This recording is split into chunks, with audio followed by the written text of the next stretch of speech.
Hey, what's up y'all? Alan here, Digital Noise. I'm gonna keep this really short. I'm not feeling the greatest. It's been a while since I posted a video, and today I'm pretty sick. I've been under the weather. I'm trying to recover from a cold. Actually, I have a wedding tomorrow, so that's some good news. Yeah, I just wanted to talk about why I pre-ordered the Sony A7R III. As many of you viewers already know, the A7R III announcement had just passed a couple days ago, pretty much at the beginning of this month. It is being released November 30th, the end of this month, and after watching the press event, I was really impressed with some of the specs and the overall quality of the images that were coming out of the camera. I've been thinking about making a switch for a while now. From what I've seen from the A7R II and basically how these Sony cameras are growing as a company, getting better and better, and the specifications and the abilities that these cameras have are just getting so much better and are basically up to date. It's been really enticing, and it's really been making me think about what I want to do in the future with my photography. Right now, I currently own the Canon 5D Mark IV. I've owned this for about maybe less than half a year already, and it's been really great. I love this camera. I mean, I've been shooting Canon for the past 5 years, but it's just, you know, when I think about it, I had upgraded from the Mark III, and the upgrade wasn't that significant. For instance, I don't shoot a lot of video, but I like to know that when I want to shoot video, I'm using the latest technology in order for it to be used for different media platforms to show the work on. I don't use the 4K on my Canon at all, which really sucks, just because of how outdated the capability of the 4K is on the camera. There are a few things that I'd like to compare with the Sony and the Mark IV, especially when I do get my R3 in the mail, at the end of the month.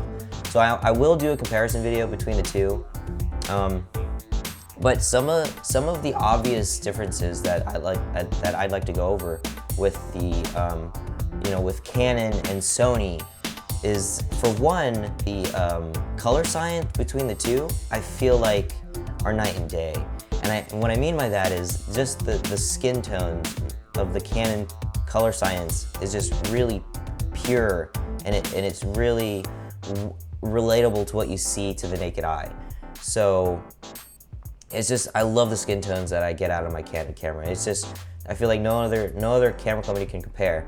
Now, that isn't a big deal if you don't mind editing, because you can actually change that in post, in Lightroom or Capture One or whatever.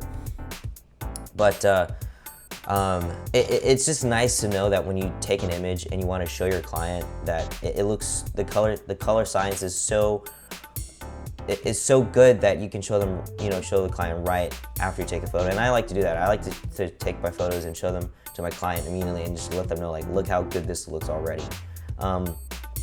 But like I said, it's not that big of a deal if you can edit these things in post.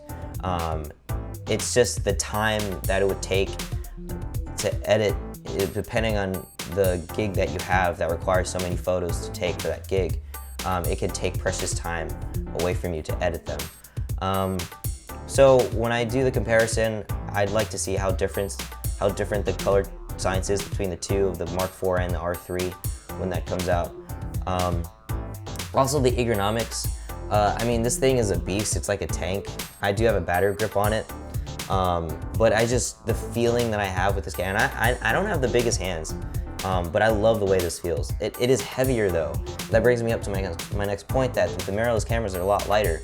Like I said, I don't have really big hands, so I may be more used to a smaller body. So when I do handle the R3, I think I might have it better off than other users who have bigger hands.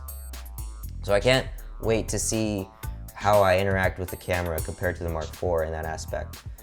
The last point that I have are the lens selections. Now, Sony is pretty new in the game. Sony, their mirrorless line and their SLR or digital SLR line, mirrorless line in general, they're pretty new, and they don't have the largest lens selection. Now, because they are new, that's obviously the reason why I don't have the largest lens selection.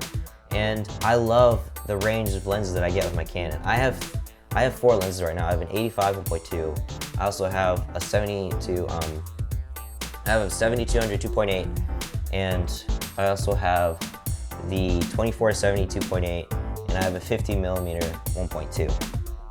I love the glass. It's amazing. They're just, you know, top of the line, good glass. Quality images come out super great. Can't complain. I love these lenses. What I did do while I ordered the R3 was that I also ordered a Sigma MC11 adapter. And I want to be able to adapt my Canon lenses to the Sony. Now I do know that I won't get full capability and full functionality of autofocus features with these lenses, but they are coming out with lots of updates for the Sony camera that allows eye autofocus to be available with my Canon lenses. So when I get the camera, I'm going to put on the Sigma adapter, adapt my Canon lenses to them. Hopefully I get good enough functionality for my autofocus to be on par with my Mark IV. It won't be exactly the same, but it won't be too bad either. I will eventually get native glass for the Sony. I would like to see if I can get the 85, what is it, the 85 1.4 for the Sony. Maybe a 50mm 1.4 for the Sony. But for now, I have this Canon glass. I've invested so much into them. I want to try to adapt them to the Sony and see what I can get. Yeah, so that pretty much concludes the video. I am feeling a little under the weather, feeling a little sick, but I just wanted to make a video about my announcement of pre-ordering the Sony A7R Mark III. Like and subscribe to my channel, guys, Digital Noise. Hit that like button. I will do a comparison video and an unboxing video for the A7R III versus the Canon 5D Mark IV. And if you hit that bell, then you'll get the notifications when that video comes out. And also let me know what you guys are thinking about the A7R III. What are you guys going to be photographing? I myself am a portrait wedding photographer.